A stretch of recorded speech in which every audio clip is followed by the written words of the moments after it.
喺禮拜四嘅時候就買咗支咁嘅槍翻嚟，噔噔彈。就呢支槍啦，咁個彈夾咧就喺度。咁咧就係咁樣拉後呢個掣，推翻埋嚟，跟住係好響嘅。俾大家睇下發射子彈有幾遠，死唔記得咗攞子彈添。一陣好個子彈已經攞翻嚟啦，就係呢7粒嘅圓咕碌子彈，落少少。7粒嘅圓咕碌子彈，咁點樣入咧？就逐粒咁拍落去嘅，其實，拍過去。咁係有少量嘅痛楚啊！你射落自己隻手啊，你喺皮膚度，咁入落去啦。然後呢個做法拉後佢推翻埋嚟。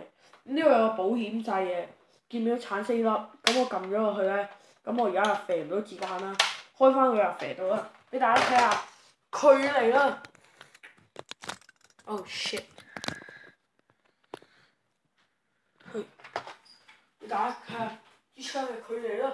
老豆，你有上鏡啊？嗱，咁我就去到廚房嗰邊。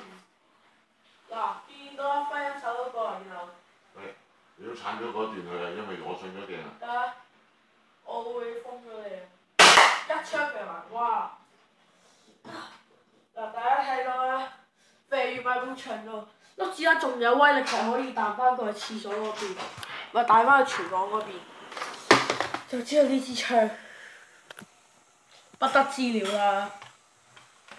咁呢支槍講下喺邊度買先啦？就喺呢個玩具反斗沙田玩具反斗城咧，做咗299個9嚟買翻嚟嘅，真係非常之昂貴嘅對我嚟講。咁好啦，咁我今日呢支槍就介紹住咁多先啦。